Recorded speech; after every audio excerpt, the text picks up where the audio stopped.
Are you struggling with dynamic programming problems? You are not alone. There are countless people asking the same question on the internet.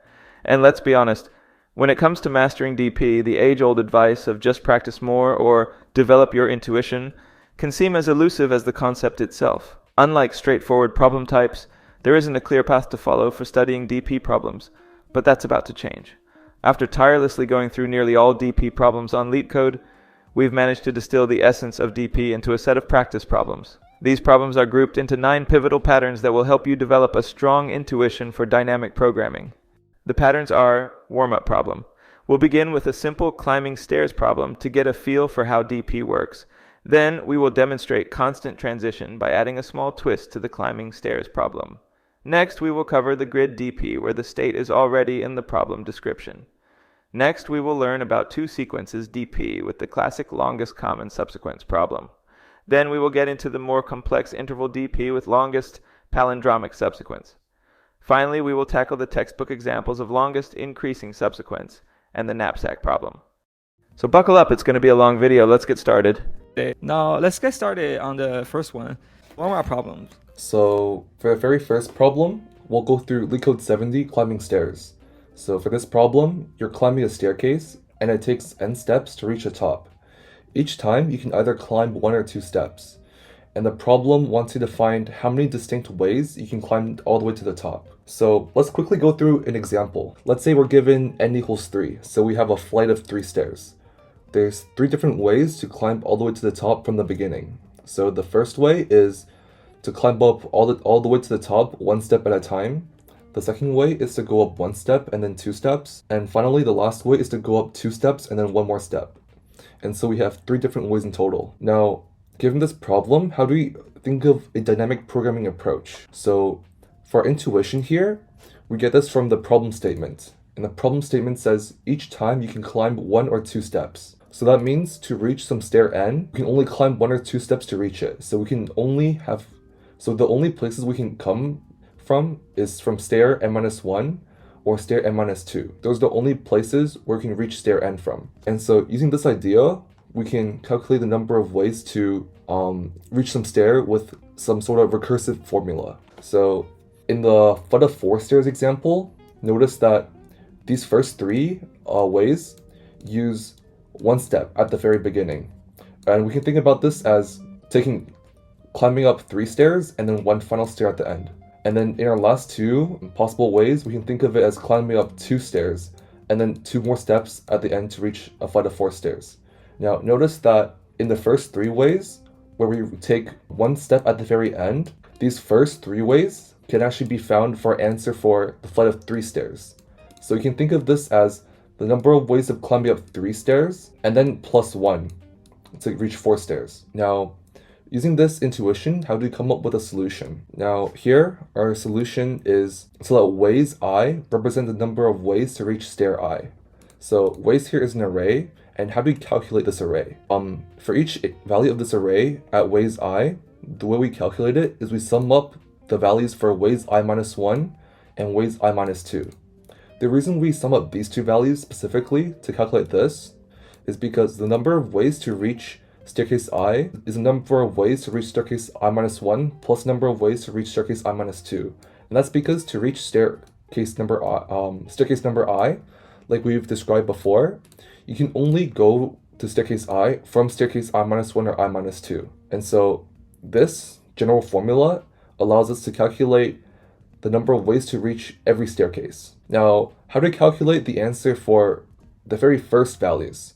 And now these first values, we can't usually use some recursive formula. We call these the base cases. Now the base case for this problem, or the base cases, are staircase 0 and staircase 1. Now because we start at staircase 0, the number of ways to reach it is to just stay there, which is just 1 way. And the number of ways to reach staircase 1 here is also 1 way, which is to directly go up 1 stair from staircase number 0. Now, with the solution, how do we really implement this DP idea?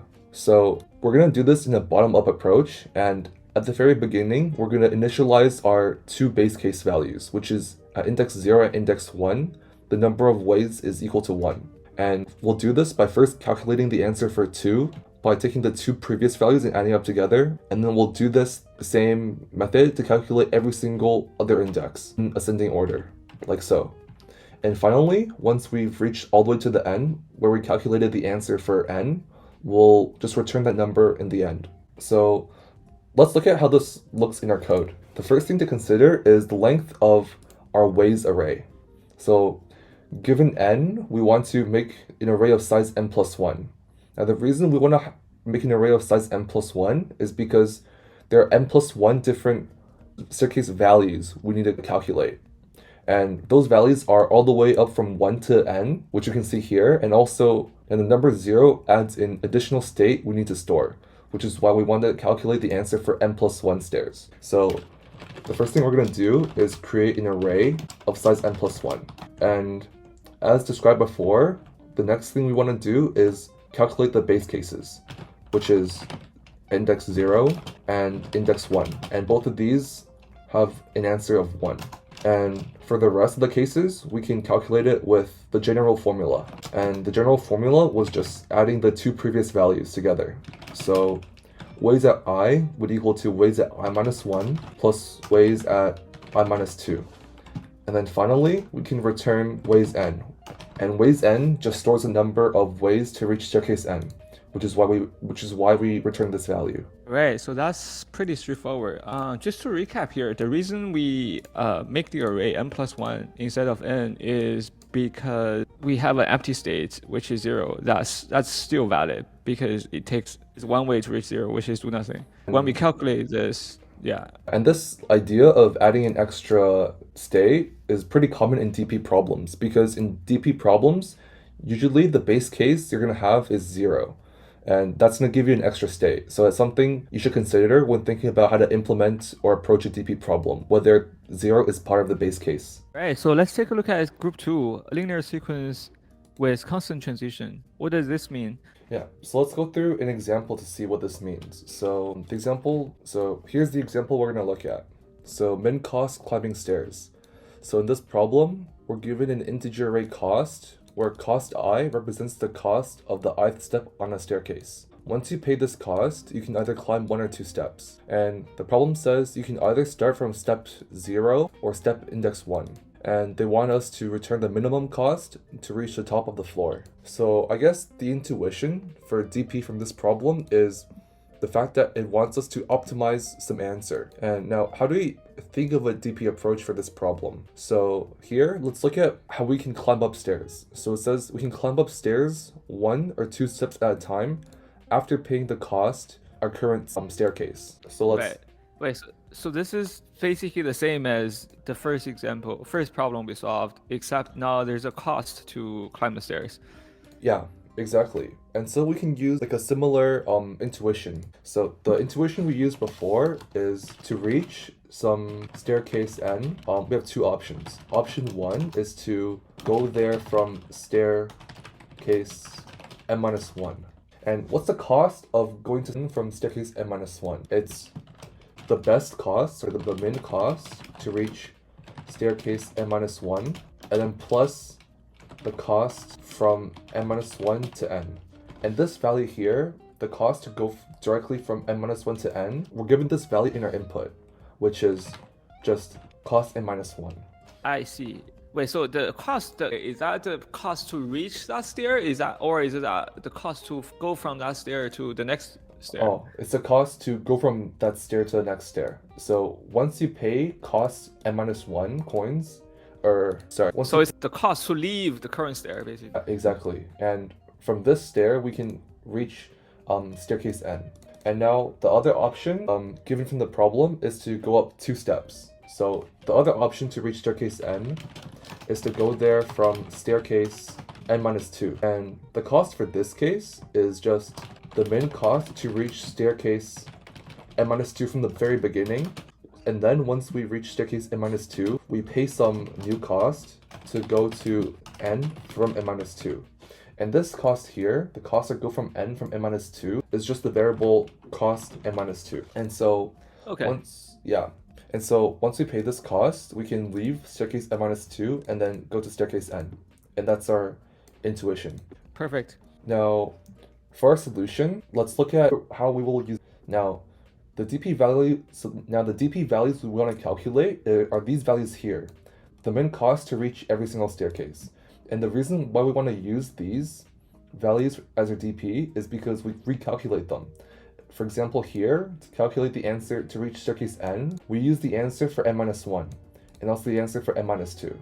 And so DP here, for calculating the answer to reach every single staircase, will be really useful. And so that's basically our idea, is to consider both of these options to calculate the answer for some staircase. And here, in our solution, we have two base cases to consider. So the two base cases are index 0 and index 1. Now they're given to us in the problem. So it says you can start from the index 0 or the index 1, which means these, both indices 0 and 1, have a cost of 0. So have a total cost of 0. Now let's write a DP array. So our DP array, we'll just name it DP, is going to store the total cost to reach every single staircase. Now, the reason why here it's also one index, like previously, is because let's consider which cases we will calculate.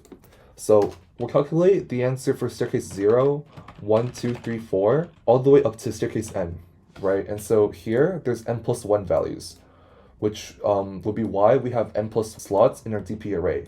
And usually, in an array, when you initialize it, all the values are 0. So we don't have to really set index 0 to be equal to 0 or index 1 to be equal to 0. But for the purposes of the solution, to make it more, we'll write it anyways. So the cost for 0 is 0, and the cost for 1 is 0. And then from here on, from starting at index 2, we can start using the general solution to calculate the answer. So the general solution would look like this. So we'll consider option 1. So option 1 would cost this, which is the minimum cost to reach staircase n-1, or in this case I-1. And that value comes from DP I-1. And that's because our DP state here, DPI, stores the minimum total cost to reach staircase I, which is why the answer for staircase I-1 is DP at I-1. And in addition, we want to add this value here, the cost to reach staircase I from staircase I-1, which is, now for our second option, we consider this case. So this case is we go from 2 stairs below. And now what is this? Now this value here is the minimum cost to reach staircase I-2, which we can get from this DP value here. And then we want to add the cost to go from staircase I-2 to staircase I. And this can be found from this value here. Now, out of these two options, we want to use the best one. And the best one will be the answer for the minimum cost to reach the ith stair. So DPI will just be the higher one, which you can use maximum for. So, sorry, want to use the minimum for. So we'll take the minimum of the two choices, and then we store that in our DP, we store that in our DP cell. And then finally, we can return DPN. Now DPN here just represents the minimum cost to reach staircase n, or the final staircase. So here we need to, something I forgot to do is to initialize n, which is the size of the staircase. And that's just the size of the cost array. And now I think it should work. So just to recap here, first what we did was we took the base cases. And the base cases, now to recap here, what we did first was look at the base cases. And the base cases here are index 0 and index 1.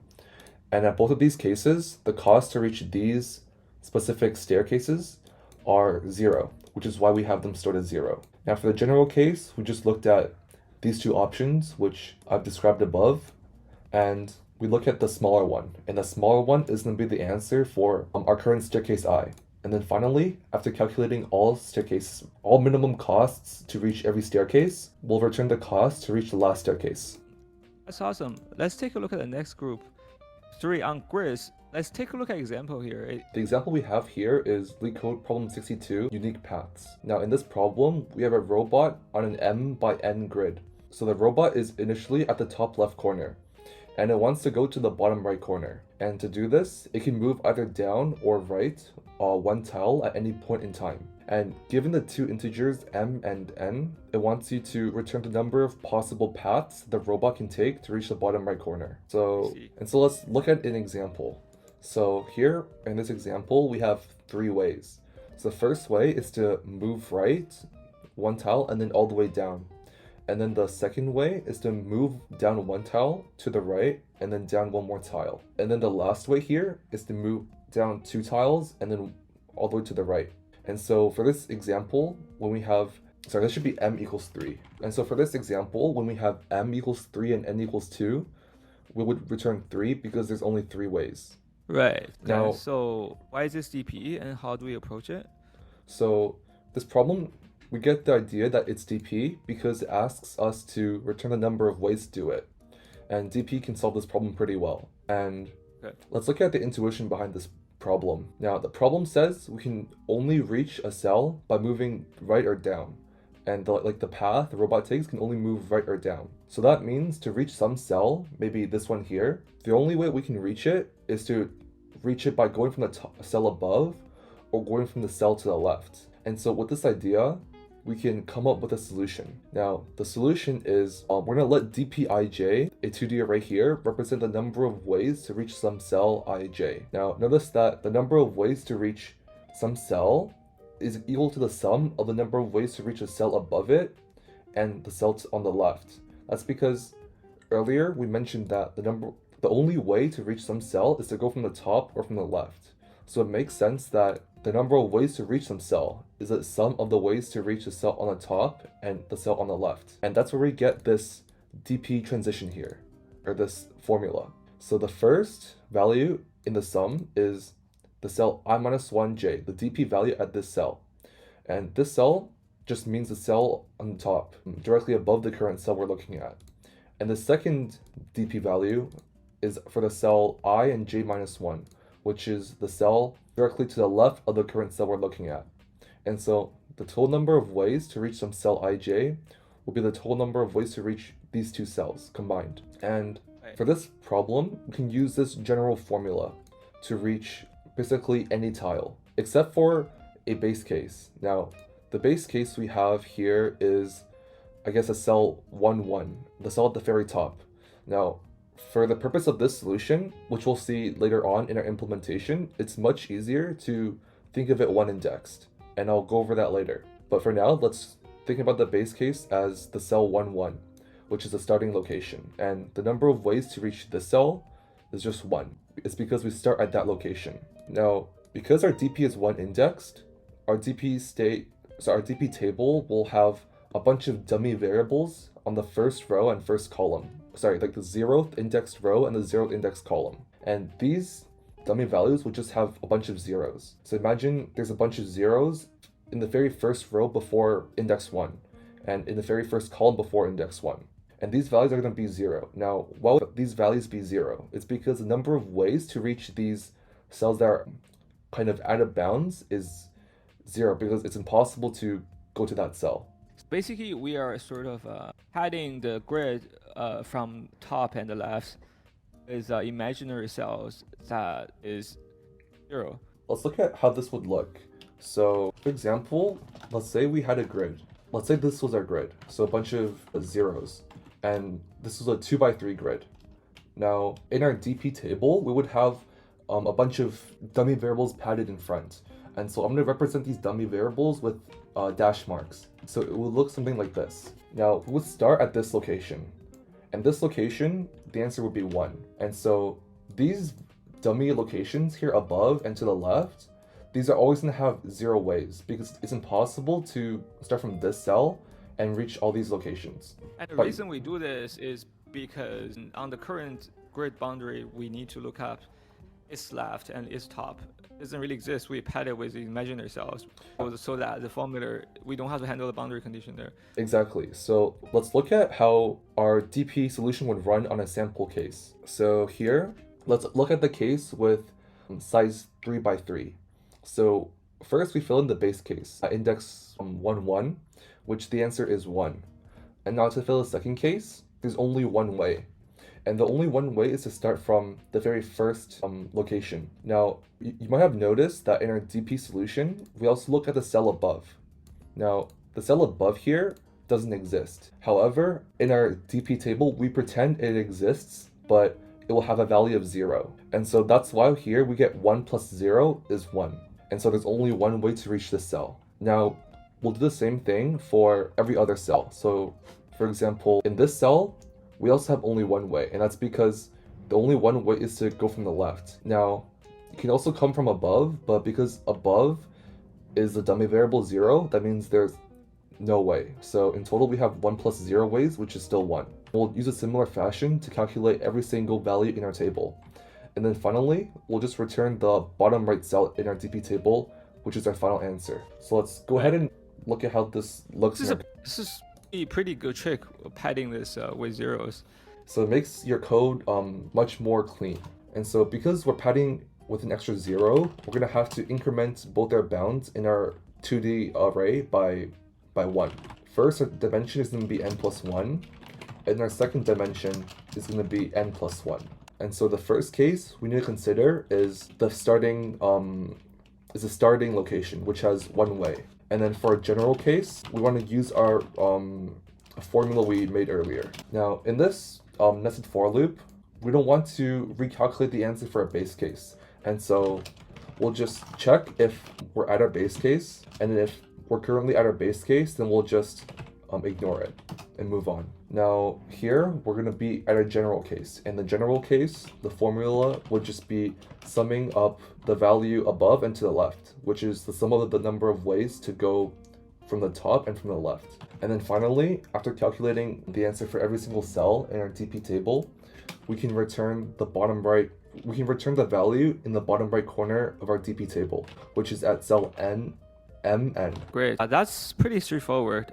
Just to recap here, the reason we know this is DP is because it asks the number of ways, and that's a strong indication of DP. The way we create a DP state is basically already given because you have a matrix here, and there's only 2 ways to reach a particular cell. Gives a very straightforward transition. And the one minor trick that we used is to pad it with 0 at the top and then on the left, so that we don't have to deal with the boundary conditions, and we don't have to deal with the potential off by ones. So this is a good problem. Alright, that wraps up group 3. Now let's take a look at group 4, 2 sequences. This is a textbook classic. What's this one about, Kevin? Yeah, so let's look at an example to see what this problem is about.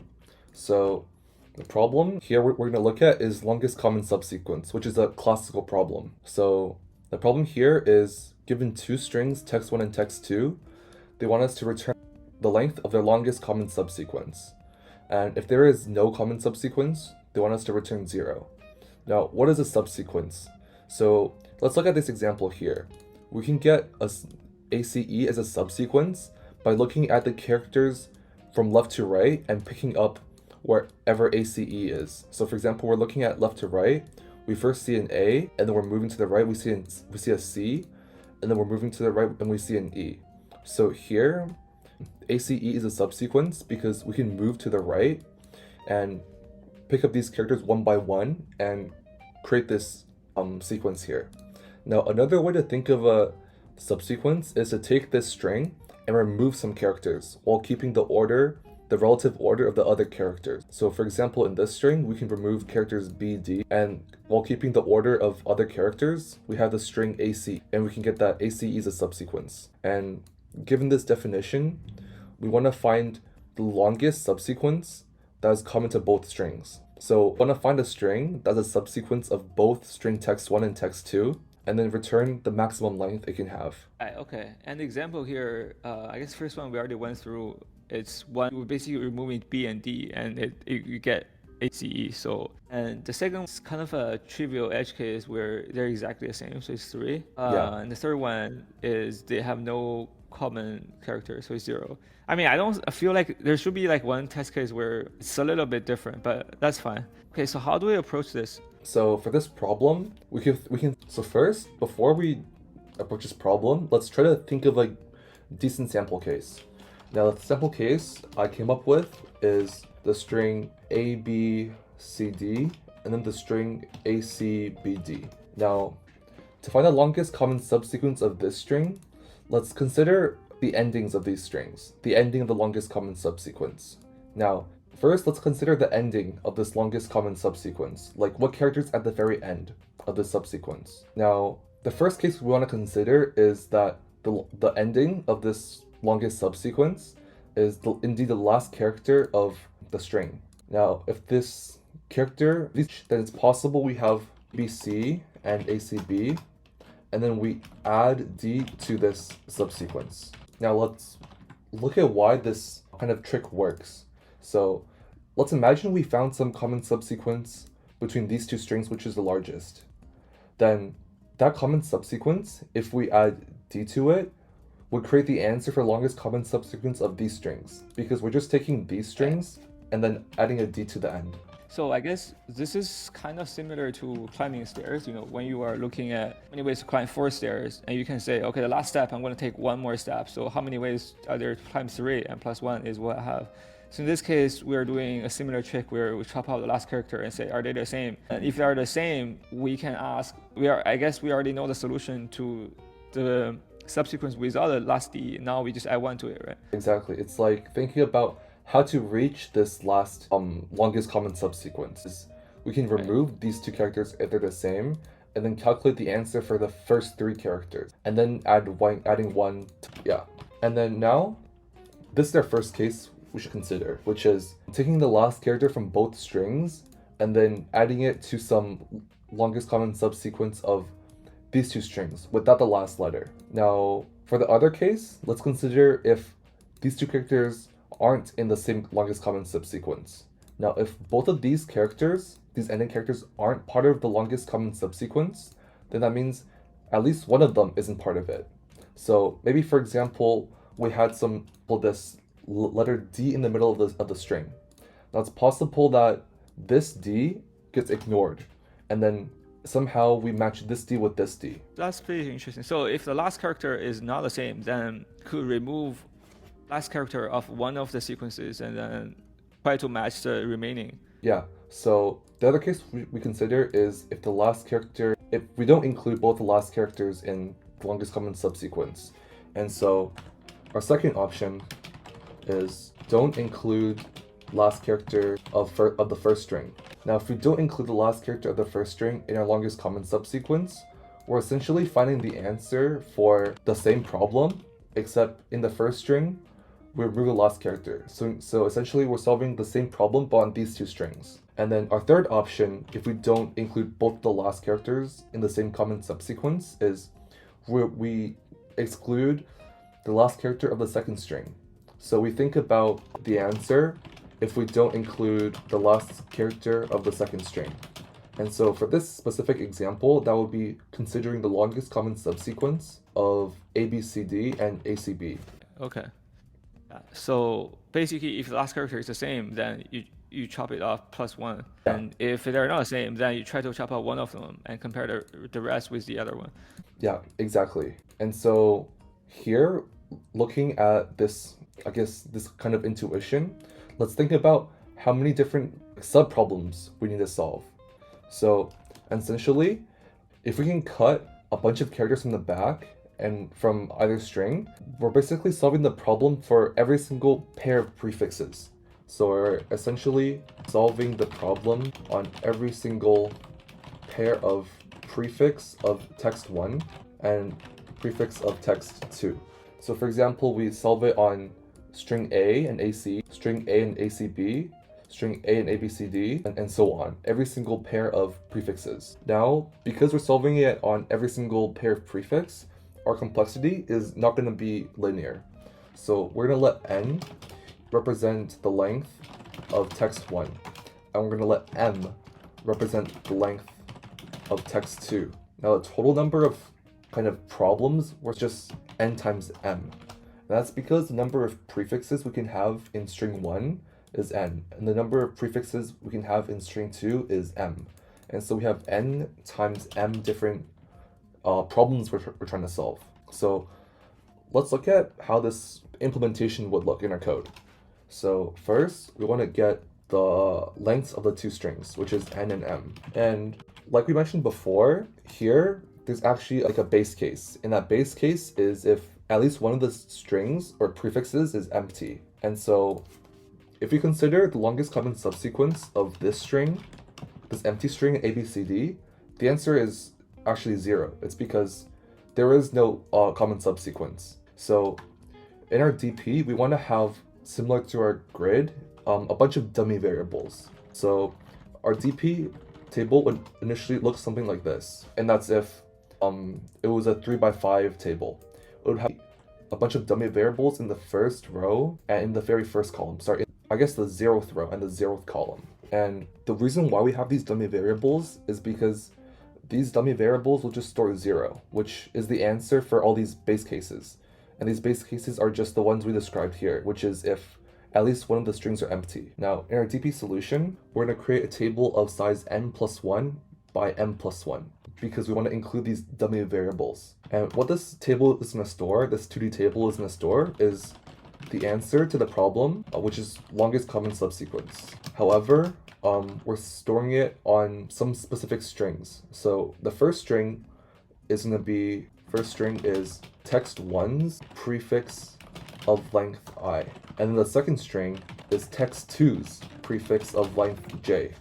And what dpij is going to store is just the longest common subsequence of these two strings. That makes sense. And so we can solve every general case options in calculating the best possible answer, which is looking at the maximum of these three options, or the values these three options produce. So we'll just use a nested for loop to iterate through all the possible cases in order. Now the first case is, at some step, if the last characters of the two strings we're looking at match, then we can chop these characters off, look at the longest common subsequence of the strings without the last characters, and then adding 1 to the answer, which is the last character that matches. So in this case, the condition we need to check is if the string at index I matches the second string at index j. So the character at string matches the character at index j in our second string. Now, because our table is 1 indexed and the strings are given 0 index in our input, we'll have to take I-1. So we have to take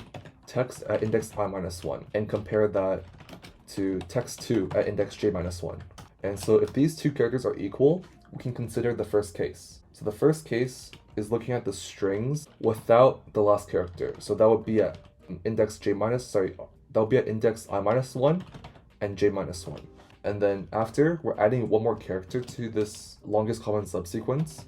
And so we'll just increment this value by 1. Now in our second case, we want to consider not including the last character of the first string. And so that would be this DP value. And we want to check these options and compare which one is greatest. So what I'm going to do is just take the maximum of our current value in our DP with this value we want to consider. And then I'm also going to do the same thing with the third option, which is not include the last character of the second string. So that'll look almost exactly the same.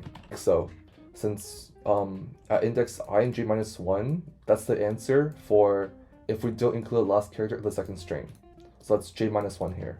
And finally, after calculating every single dp value in our table, we'll just return dp of nm.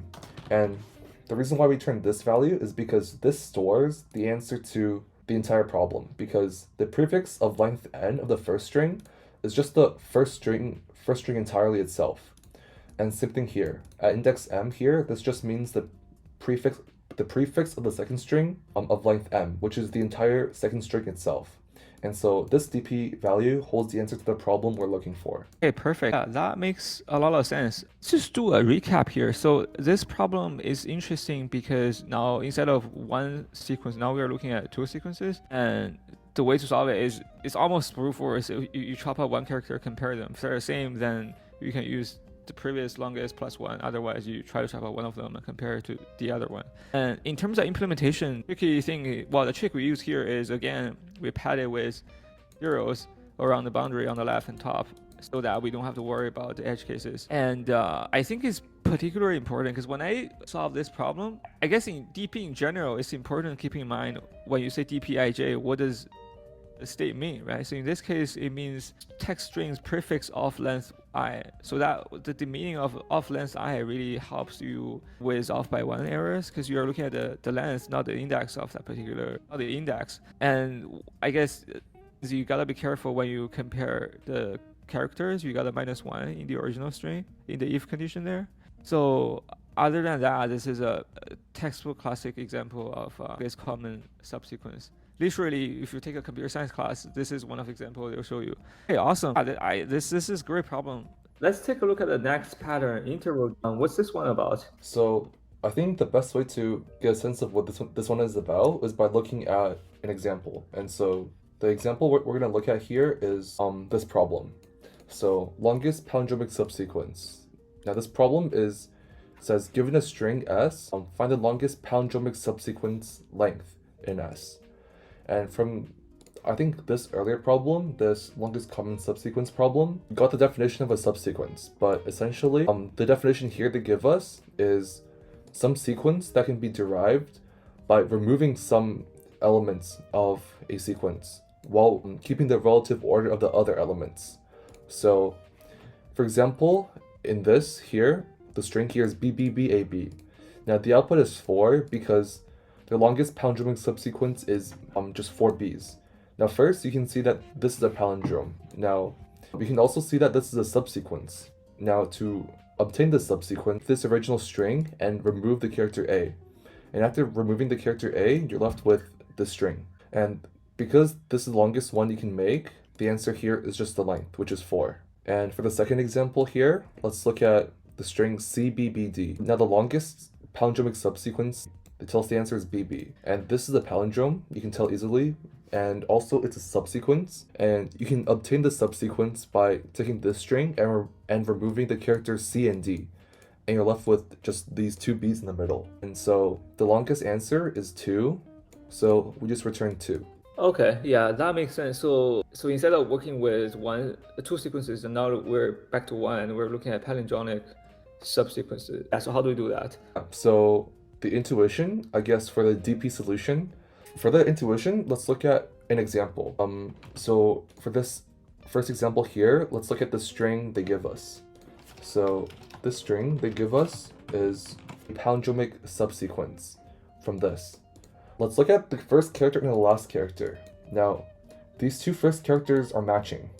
So what that means is we can find the longest palindromic subsequence of the middle 3 characters, which is BBA. Now these middle 3 characters are obtained by removing the beginning character and ending character. Now what's so special about removing the beginning character and the ending character? Now what's special about this is if you find the answer for this, specifically here answer is just the string BB. Now if we add on the answer BB and put on the beginning character B and the ending character, which is also a B, so if we add a B in front and a B at the back, this new string with a B in the front and a B at the back will also be a palindrome, because the palindromes have the property where the first character matches the last character and the second character matches the second last, and so on, right? So if this is a palindrome, then adding the same character to the front and back should also keep that string a palindrome. And so the first case we have is if the last characters are the same, we can remove them, calculate the longest common subsequence of these middle characters, which form a new string, and then add the same character to the beginning and the back. And what this does is it increases the answer of the middle string by 2.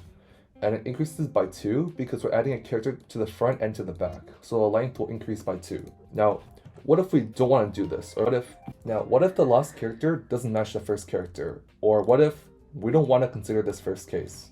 Now, if we don't consider this first case, that means we don't include both the first and last character in this palindromic subsequence. So that means either we exclude the first character or we exclude the last character. So let's look at both of these options. So option 2 is exclude the first character. Now don't exclude now if we exclude the first character, if we don't have it in our longest palindromic subsequence, then we're essentially just calculating the answer without the first character. So we're calculating the answer for this new string. And for the last option is if we don't include the last character in the palindromic subsequence, then what we're essentially doing is calculating the answer for this part of the string and considering that as our possible final answer. So option 3 is including the last character. And for this option, in this particular example, we do it by calculating the answer for this string. which is what we get after removing this last character. And in a general case, we'll consider these three options. And so these three options also require answers from a subproblem. So for example here, the subproblem we're trying to solve here is finding the longest palindromic subsequence of the string BBA in the middle. And in here, the answer we're solving is for this substring, this substring BBAB, the one without the first character. And in here, this option, the subproblem we're solving is the subproblem of finding the answer for this BBBA substring. I see. So this is, the idea is kind of similar to longest common subsequence, except you're working on one string and you are looking at the beginning and end of the string instead of the end of two strings. Exactly. Now, let's look at what our DP should calculate here. Now, from this example here, we're basically removing a bunch of stuff from the beginning and from the end. Now, what that means is we're essentially solving the problem on every single possible substring. So for example here, we can see that we're solving the problem on this substring, these three characters in the middle.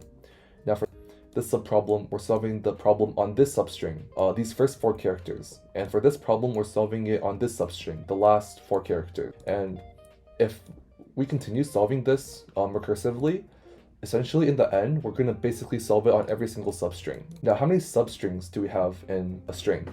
We have n squared. We have O of n squared.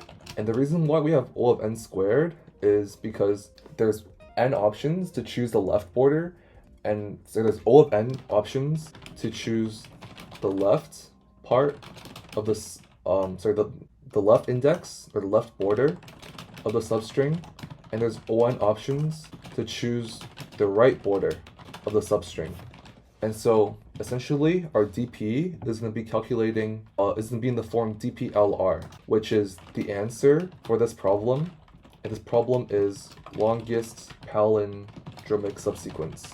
And we're solving this problem for specifically this substring from L to R. And for the purpose of this solution, in our implementation, we'll just do this for inclusive L to R. So including the Lth character and the Rth character. So everything from L index L plus 1 all the way to index R, this entire substring. Now, yeah, that sounds good. Our transition here is just these three cases we have above. Now, what about the base case here? What base case do we need to consider? So the first base case we should consider is an empty string. If we have an empty string, what would the answer be? It would just be 0, because there would be the length of the longest palindromic subsequence is just nothing, which is 0 length. And the other base case we should consider is a string of length 1, maybe like, for example, the character G. And for any string of length 1, the answer would just be 1, because that character itself is a subsequence and also a palindrome. And so these two cases are all the base cases we need to consider. Right. Okay. Yeah, that makes sense. I guess the only thing I was thinking of is because in the previous examples we chop off from the end, but in this case we chop off from the both ends. In this case, what's the order of operation we're gonna do here? So the order of operations here isn't really clear. The only thing we can see that is we calculate substrings of smaller length before calculating substrings of larger length, right? So for example, here, this string here is length 5. And to solve the string of length 5, we're looking at string of length 4. And so the only order we can think of is going from smaller substrings to larger substrings. But to implement that iteratively, it would require more effort. So I think for this problem, I'll show how to do it recursively, or with like is that a top-down approach? Yes. Okay, so to do it recursively, first, what I'm going to do is, for the purpose of this solution, I'll just create a really, really big DP array. Now, the length of a string here goes up to 1000.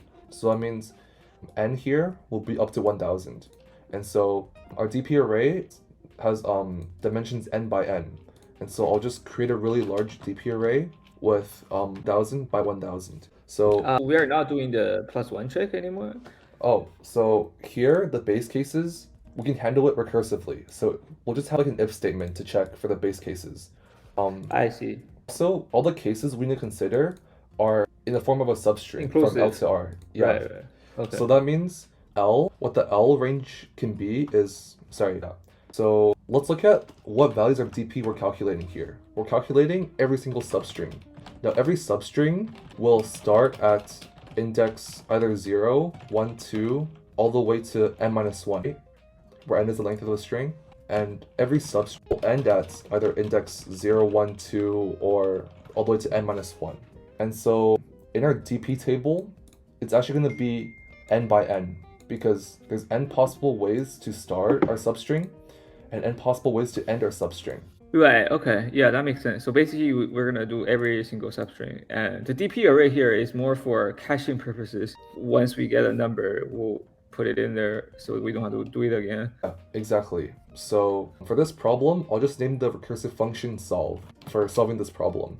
And the two parameters it will take are L and R, just like our DP, which indicate the left index of the substring and the right index of the substring, or like the borders. And so the first thing we should do is consider the base cases. So the base case is, first one is empty string.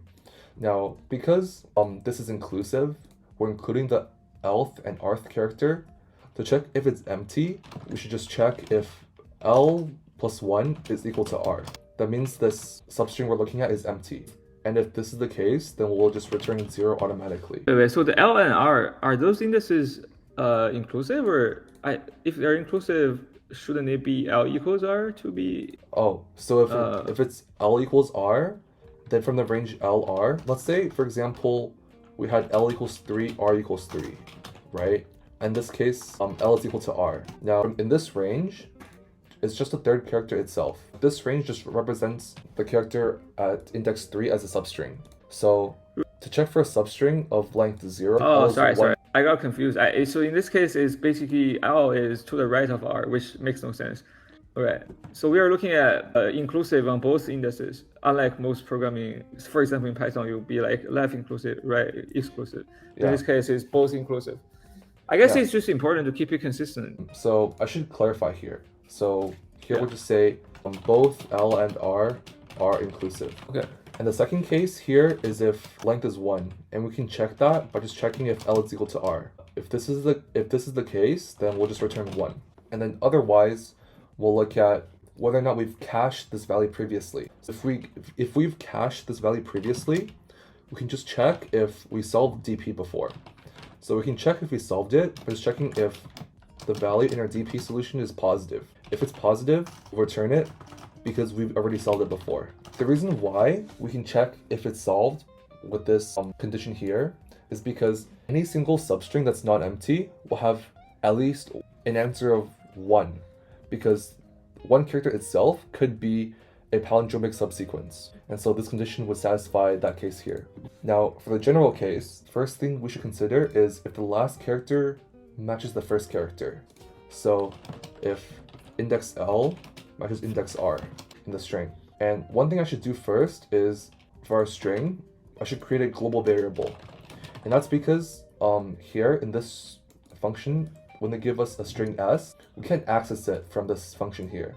So what I'll do first is set this global variable str to match string s. I see. And so now we can access it in this function. Yeah, that makes sense. This is more like a C++ issue here, because in Python, we probably can do an inner function and do it that way.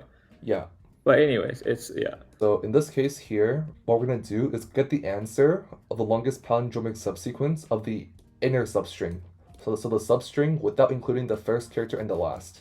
And we can get that by calling solve L plus 1 to R minus 1. And what we want to do here is, after getting this answer, so what we want to do here is after getting this answer, we can add the same character to the front and back of this palindromic subsequence we have already. And that will increase the length by 2. And so the first option we have is to get this answer and set it to what we got earlier, which is the answer of the middle substring, and then plus 2 for the 2 characters we add at the front and back. And for the general case, for the other cases, option 2, we want to exclude the first character. So we can get the answer for that substring with this call here, from L plus 1 all the way to R. And we want to check for the maximum length, right? So we're going to take our current value and then just compare it to the substring we calculated just now.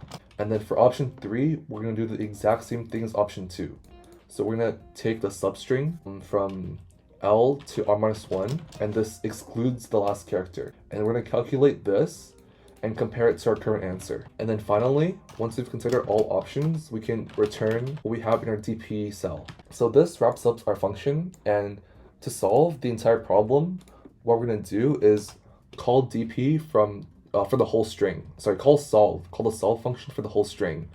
So we'll return solve from 0 to s dot size minus 1.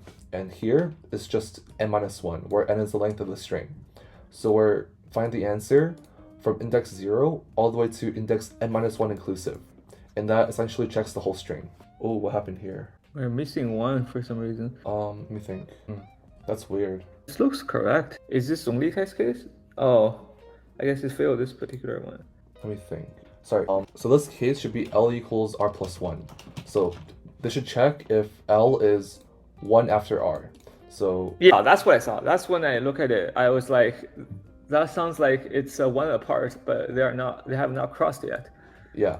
Okay. That's fine now. Okay, perfect. Great. So I guess let's do a recap of this problem because it's a little bit more complex than the ones we looked at. So this one is the 3 conditions is very similar to longest common subsequence, where you chop up 1 and you compare the rest. But in this case, the difference is we are looking at palindrome, so we gotta do both sides. And because it's both sides, we don't really know the order, so we gotta do a top-down recursive solution. And the tricky thing in terms of implementation is in the bottom-up approach, when we look at a DP, I guess in line 23 and 24, where we called solve, in the bottom-up implementation we saw before, we would have done like a DP L plus 1 R on 23 and DP L R minus 1 on 24. But in this case, they may not call a recursive function here. So I think that's one thing you got to pay attention to. And a DP array here is, because you don't know the order, you always have to call a recursive function to do that. And just also remember to cache it before you return, because you could have returned instead of a DPLR, you could have put in other variable and return it. That will work too, but you're going to do a lot more work because you're not caching them. So that's the idea of this problem. Sounds good. Anything else you want to add? No, it sounds good. Okay. All right. So that was a little bit tricky, the interval DP. Now let's take a look at group 6, linear sequence transition, like n squared, longest increasing subsequence. Okay, that's a mouthful. What does this mean? So Kevin? I think this group is pretty similar to this group above here. This one here we looked at.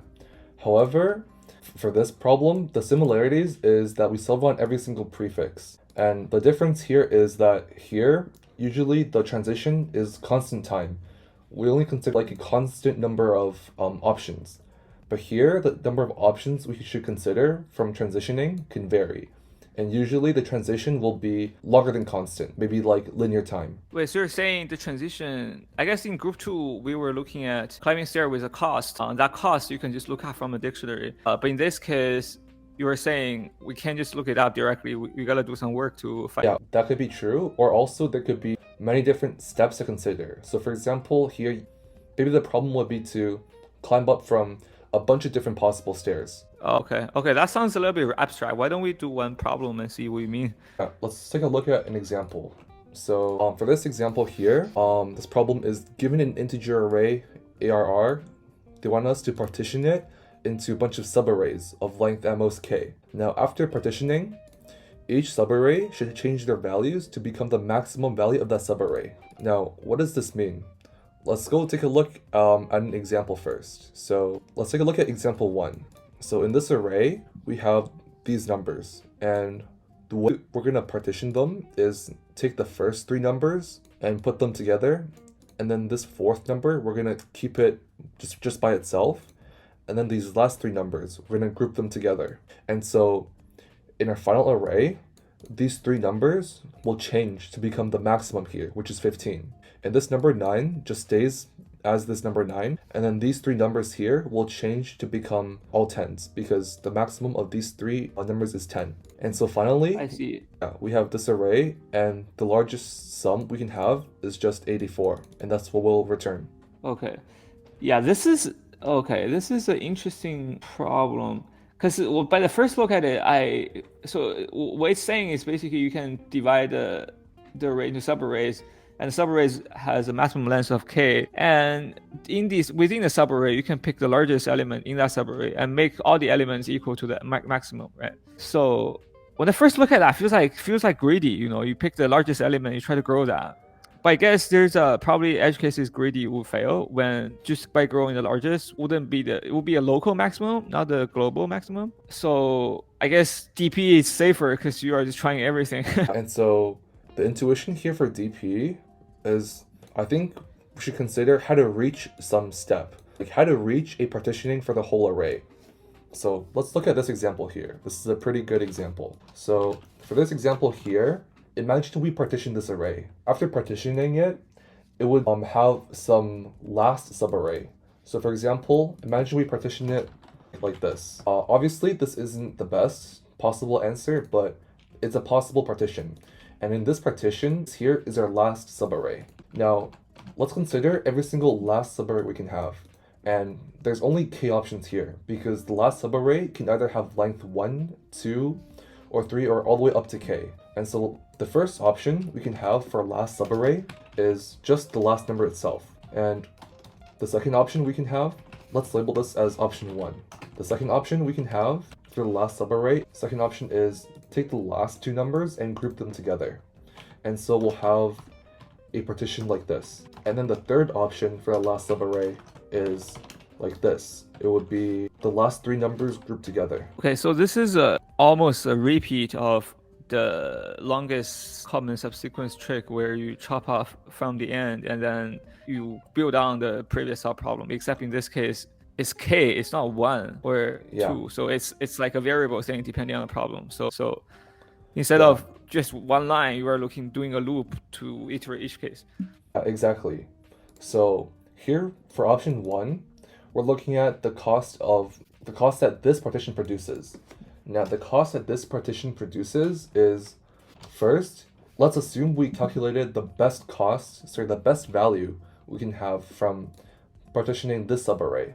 So best answer for partitioning first 6 elements, or we can think of it as prefix length 6. And then we want to add the value of partitioning the array 10. The value we get from partitioning the array 10 is just 10 times 1, because 10 is the maximum in this small subarray, and there's only one element. So in the end, we only increase this answer by 10 for this case. Now for option 2, it's also really similar. So this first part here, the answer for this, imagine we've already calculated it. So we just call it best answer for partitioning first 5 elements, which is the prefix length 5. And then the increased value we get from this part is just the maximum, which is 10, and then multiplied by the length, which is 2. So we're going to get an increase 10 times 2. Right, so that's from the problem description, because you can replace all the elements with the maximum, which is 10 here. Yeah, exactly. And then for the third option, it's also basically the same, which is the answer we have for partitioning the first 4 elements, which is the prefix length 4. And then we're adding 10 times 3, because 10 here is the maximum, and 3 here is the length.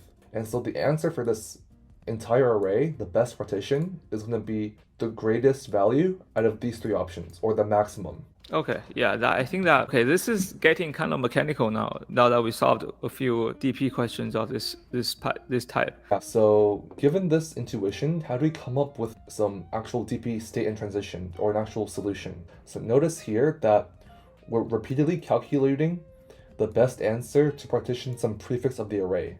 So imagine like how helpful it would be if we calculated this for every single prefix. And so that's what we'll do. So we're going to calculate the best answer for each prefix of the array. And the reason we do this is because notice here, to calculate the answer for the entire prefix, or like the whole array, length 7, we require these smaller prefixes to be already calculated.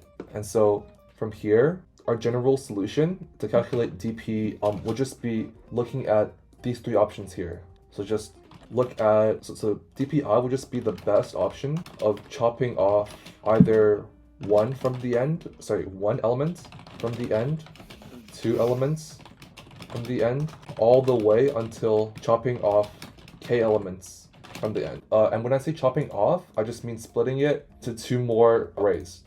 These 3 examples here. Now we have Right. Okay. yeah. I see. Now we have the general DP, I guess, transition and state here. Now, what are the base cases for this problem? So the base case here is when we have an empty array. So what's the answer for an empty array? If we have an empty array, so it would just be 0. Because the maximum value here in this partition is 0 and also the length is 0. So I guess 0 times 0 is 0, which would mean that this here produces 0. And here in our DP, let's look at what prefixes we're calculating. We're calculating a prefix of length 0, which is our base case, 1, 2, 3, all the way up to n. So there's actually n plus 1 prefixes we're calculating. So because we're calculating n plus 1 prefixes, our DP array should be 1 indexed, like some of our previous solutions. So DP array would be 1 indexed, or have size n plus 1. And so the first thing I'll do is get the length of the array, and then create that length n plus 1 DP array. Okay, sorry, just to interrupt here. When we say prefix length 0, okay, so the meaning of DPI is the best option of the prefix array I. And when you say prefix array I, that means the array with I elements, right? So when you say DP 0, it just means the array with 0 elements, which has 0 because it has no elements, and the largest sum is 0. Right. Okay, cool. Yeah, that makes sense. And the reason we keep 0 is same as before. It's easier with a state when you have to use 0 at some point. Yeah. Okay. So for convenience again, even though we can create an array, all the values are initialized to 0, we'll just set the first value to be 0, just so it's more clear. Right. And now, once we have our base case set up, we can do the general calculation for considering all these options. So we can do that in ascending order, because when we're looking at some prefix, when we're calculating the answer for some prefix, we use smaller prefixes to calculate it. So it would make sense to calculate them in ascending order. Now, to calculate every single possible choice, what we're going to do is consider option 1, and then option 2, and then option 3, and then so on. The reason why we do this is because considering these options in this order would make it easier to implement, and we'll see why in a second. So when considering option 1, the first thing we should consider is the current maximum, and I'll store that with some running maximum value. So first we'll initialize this value to 0, and then now we want to try all the options. Now, how many options do we have to try? In a general case, we have k options to try, so we'll iterate from 1 all the way up to k. However, let's consider calculating the answer for the prefix of length 2. Now here, in this example, we have k equals 3. However, if we're looking at a prefix of length 2, we can't subtract or take away 3 elements, because we don't have 3, we only have 2. And so we don't want to iterate all the way up to k. We want to iterate to the either I or up to k. So that way, we only take as many elements as we have, up to k elements. So for example, this is where it's easy to get off by 1 and then mess up. This case is where it's easy to get out of bounds. So if we look at I equals 2, for example, here, the minimum of I and k would just be 2. And so here, we can ensure that we safely only iterate up to chopping off 2 elements. Now, the next thing we want to do is update our running maximum. So we want to have our maximum of the first j elements so far from the back. So we want to keep track of the maximum of the elements we cut off. And so we'll update it by checking our current element. And our current element, we can get it by checking index I minus j from the original array. And the reason why we check index I minus j and not index I minus j plus 1 is because the array here given to us is 0 indexed. However, our DP and our loops here are 1 indexed. And so we wouldn't want to check index I minus j plus 1 because that will overflow, or sorry, that will be out of bounds. So we want to do I minus j. This condition is pretty tricky here. Is that clear? Well, I have a little bit. Instead of doing mean, you could just do in the middle of the loop, right? So if j is already smaller than I, then you just break out of the loop.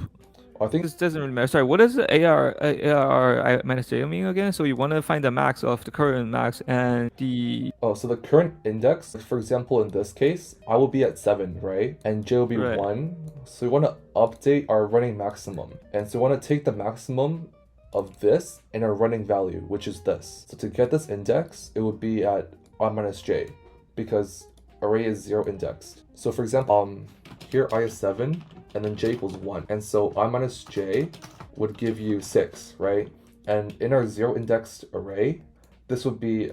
wait, but why do you take the max? I thought, wait, what are we trying to find here? I thought we were trying to, don't you have to multiply by the 1, 2, 3 until k or something? Yeah, we have to multiply the maximum by how many elements we chopped off so far. So the first step Oh, I see is what to you mean. So, calculate sorry, maximum. I got confused. So the M max here means the maximum of the part we chop off. Yeah, exactly. So Yeah. right now we're calculating the maximum of the, I guess, the part of the subarray we're chopping off. And now the second step is to consider this as an option for our current answer. So our current answer, DPI, we want to consider the current option. So we want to take the maximum of what we have so far and the value we get from our current option. Let's call this option, I think we just call this option. So option, how to calculate the value we get from a certain option. So the first value we get is the answer of this previous prefix we've already calculated. And we can get that by calling DPI minus J. And the second part of the value we want to add to it is the maximum of the subarray we chopped off, multiplied by the length of the subarray we chopped off. So that would be a running maximum times J, because J is currently the length of the subarray we're chopping off, and we're iterating through every possible value of J. And so after Right. going through every single option, we're taking the maximum of all these options and storing that in our current DP cell. And then finally, after calculating all the possible values in our DP array, we return DP at index n. And DP at index n just simply means the answer of the whole array, because the array has length n. Okay, great. Let's do a recap because this one is kind of a tricky problem in a few sense. Like one thing is you are dynamically chopping off instead of just chopping off one character at a time now. And the other thing is, so the actual implementation is a little bit tricky when you come to indices, right? So because we are dynamically chopping off k chunks and that k could overflow to the left boundary, right? So you gotta do on line 34, we gotta do the mean of I and k there to make sure you don't overflow. And then there's a part where I guess for all the DP questions, it's important to consider what DPI means, right? So DPI in this case means the best option of index the subarray of up to length I, right? That's up to length I. So and you gotta go back and calculate the maximum you chop off, right? In this case is ARR I minus J. That's the current element you have to consider and compare that with the max there. So that this is a little bit tricky, but if you just think about it a little bit more, read it yourself, you should probably be able to figure that out. This implementation is slightly tricky, but the idea is actually quite similar to what we have done before. Perfect. So now you see this is getting a little bit more difficult. Okay, so let's move on to the next one, group 7, Knapsack-like. Knapsack it is literally, when people say DP, the first thing that comes to mind is a coin change and knapsack problem. This is the classic textbook DP. And the way we find the state transition, to find the state itself is actually quite different from what we've seen before. So why don't we take a look at the problem? Yeah, let's look at an example. So here, the example we'll look at is LeetCode problem 416, partition equals subset sum. And for this problem, we're given an integer array called nums, and they want us to return true if we can partition the array into 2 subsets, such that the sum of the elements in both subsets is equal. And if we can't do this, then they want us to return false. So quickly, let's look at an example. So here, our example is nums equals 1, 5, 11, and 5. So we'll split this into array with 1, 5, and an array with just 11. And here, both arrays have a sum of 11, so we can see that it's possible. And for this specific example, we'll return true. Now, so yeah. The problem is basically take the array and divide by 2. Split some. Actually, it's not a substring, right? It's a subset. So the order doesn't really matter here. So you can split Okay. it, just like take any, so pick an element and drop it in one of two boxes. And then both of the boxes should have an equal sum in the end. Okay. Yeah, that makes sense. So what's the intuition for the solution behind this problem? So first, let's assume we split the array into two subsets with equal sum, and they have some sum s. Now, then this array would have a total sum of 2 times s, which is an even number. So that means that if the array has total odd sum, then it's impossible, because you can't split an odd number into two equal integers. So now, given that the total sum of the array is s, we want to rephrase the problem to find a subset of the array that has a sum of s over 2. So now, to solve knapsack problems such as this one, we want to check for every possible t where t is between 0 and s, whether it is possible to make that sum t. Okay, so this is a part that's really important here, right? So I mean, the first part is forward. When you have even number of sum, then you can divide it by 2. If you have an odd number, it's probably obviously impossible. But the really tricky thing here is for the previous problems, we already have the state sort of baked into the problem. But in this case, we are creating an extra state that's all the possible sums, which is not really part of the array or anything. It's the sum itself. It's an extra dimension. Yeah. And so we'll look at an example here to understand how this new dimension actually helps a lot. So here's an example. We have an array with the integers 2 and 3. Now currently we can make the following sums. We can make 0 by just having nothing. We can make 2 by having an integer 2. We can have 3 by having the integer 3, and also the sum 5 by having both 2 and 3. And here's a table which indicate which sums are possible currently. Now, given this table and adding an element 4 into this array, how would this table change? So if we added a 4 into our new array, let's try to look at what sums we can make. So if we include a 4 into the array, then the first possible way we can make sum k is if we don't include a 4. Now, if we don't include a 4 into the subset, then that means we had to have been already able to make the sum. So for example, here, if we don't include 4 into the sum, then we can make sum if it's already possible. So if it was already 0, 2, 3, or 5, then it's possible. Right. So basically, given this, we can add 4 to all of them, or we can not add 4 to all of them. If we don't add 4 to all of them, then this is all the possible state. Yeah, exactly. Now, what if we add a 4 to it? Now, if we can make sum k by adding a 4, that means previously we had to have been able to make the sum k minus 4. Now let's look at how this works. So here we can see that our new array is 2, 3, 4. And the new possible sums we can make are and the new possible sums we can make are 4, 6, 7, and 9. And the reason why we can make the new sums here are 4, 6, 7, and 9. And the reason why we can make these sums 4, 6, 7, and 9 is because we could make the sums 0, 2, 3, and 5 previously without the 4. Now, the sums 0, 2, 3, and 5, if we add a 4 into these sums, we would get the sums 4, 6, 7, and 9 respectively, because if you take 0 and you add 4, you can get 4 here. If you take 2 and you add 4, you can get 6, and so on. So looking at these possible subsets we can make, for example, we can make 5 by having 2 plus 3. Now we can make 9 by having 5, which is 2 plus 3, and adding a 4 on top of it. And so that's what the second case is about. So we can take what we can make before, and then we can add a 4 to it to make newer sums. Right. Sorry. Can we just go to that slide, the next one? Yeah. So I think you take 0 and add 4, you create a new state. But I think we can also point out that previously. Oh, actually, never mind. I was gonna say you can add 4 to 1 and get 5, but that doesn't make sense because we can never get 1 in the first place. And so from these two options, we'll get our general, DP transition and state. So what? I swear there are more slides. What? Okay.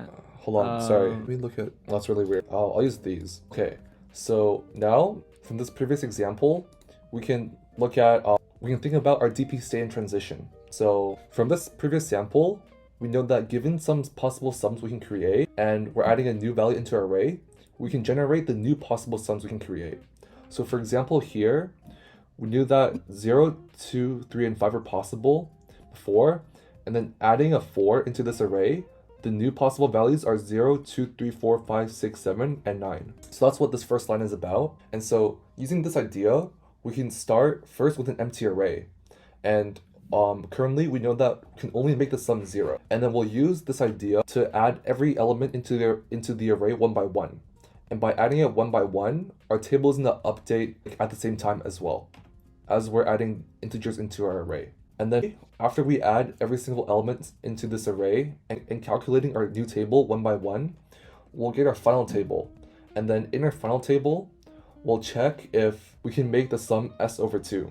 And so here, let's look at our DP state and transition. So our DP state is a 2D array, and where dpij is a boolean that holds that represents whether or not it's possible to make some sum j, while only using the first I elements from the input array. So our first case is if we can use the first I minus 1 element to make j, then we can also use the first I elements to make the sum j.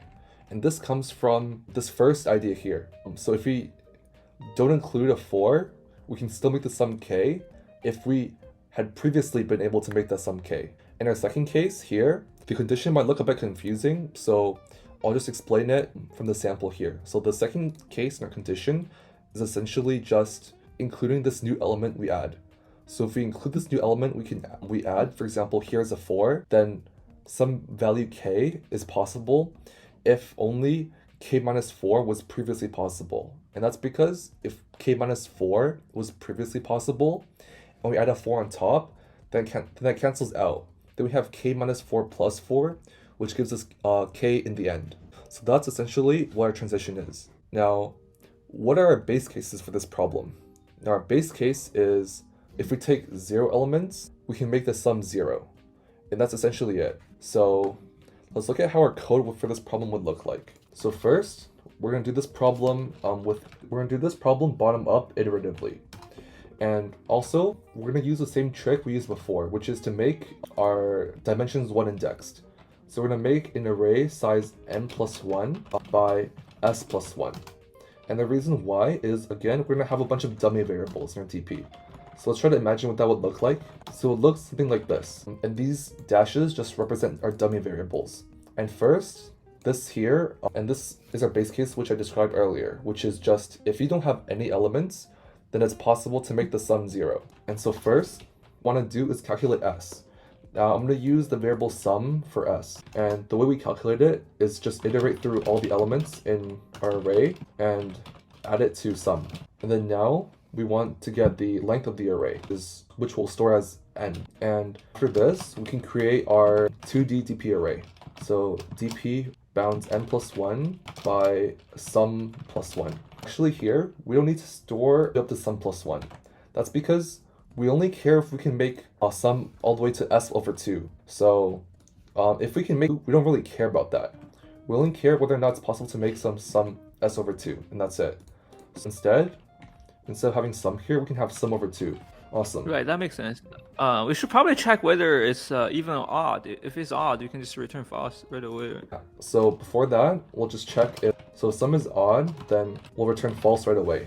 Now actually here, we'll just use a Boolean value, since we only care about whether or not it's possible, and this will save a bunch of memory. And the first thing we should consider is the base case, which is taking 0 elements and to make 0 sum, which is possible. So set that to be equal to true. And then now we can go through the general case, which is checking every single possible, adding every possible element into our array is, and then checking if every sum is possible. So we also want to check if the sum 0 is possible, because that's also a value we need to bring forward when we're adding elements into our array. So we'll call this j, and we'll only iterate up to sum over 2. Okay, so just to clarify here, we are looking at 2D array here, and one dimension, the outer dimension is each number, and each is, I guess, is the prefix of length I, right? And then for each inner dimension is the weight the possible way that can be made up to sum divided by 2. Yeah. Okay. And then first, let's look at the first transition. So first transition is to not use our current element. And that's pretty simple. So we'll just check if it was already possible to make some sum j. If it was already possible, then it's still possible. And then now the second case is a bit more tricky. So we want to check if we can make our current sum j by including our current element. Now our current element is nums at index I-1 because this is 1 indexed. However, the array they give us is 0 indexed. And so we'll check if we can add this value and still create this sum. Now, it's impossible to create this sum, j, if j is smaller than nums I-1. So if j is smaller than nums I-1, it's not possible to make the sum including j. It's not possible to make the sum j while including this element. And that's because we start at sum 0. And if we add this, then it's going to be greater than j already. So it'll be impossible to make that sum j. So it's only possible to make the sum j if j is greater or equal to nums I-1. So we should check this condition. Now, the second condition we want to check is if we can make the sum j minus nums I previously. J minus nums I-1 previously. We want to check if using the first I-1 element of the array, if it's possible to make this sum. If it is possible, then that means we can add nums I-1 to the sum to create a sum j. So our second I see. condition, Okay. yeah. Yeah, okay, I think, why don't we go through a real number example for this, because this part is kind of complex. So why don't we just show it in the example, whatever we look here. So we are looking at, say, 4, right?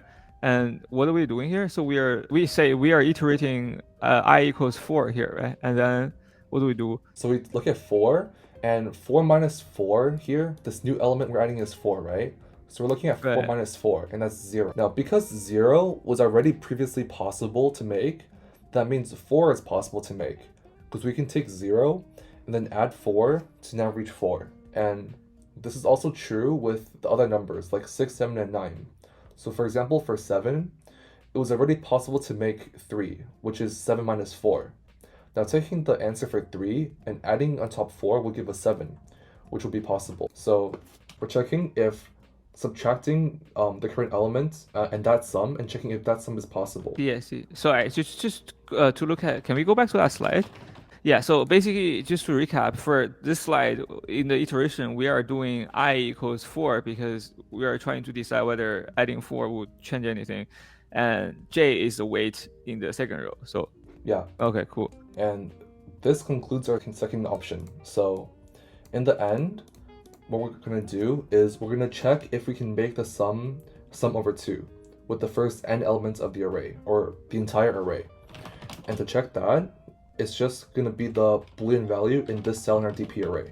And by returning this, we'll return the answer for the whole problem itself. Okay, so basically you are checking the last element. Yeah. Okay. All right, cool. I think that there you have it.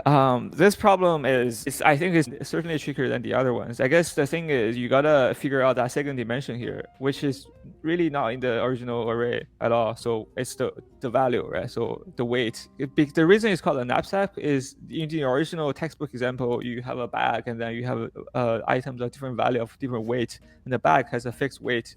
You can only put in so much, and then your DP here, you gotta keep trying adding different weight until you get a maximum value, right? So you gotta try every combination. So this is where a case, even though the problem is one-dimensional, you gotta spawn your own second dimension here. Hopefully that's helpful to you. I guess we have a couple more cases. The topological sort and DP on trees, those are quite tricky and they don't come up very often. I would say rarely comes up. If you guys want it, we can make another video on those. But let me know how you think about these problems in the comments. And Kevin and I can make more videos on each pattern or whatever topic you guys want to hear. All right, thank you. Have a good day.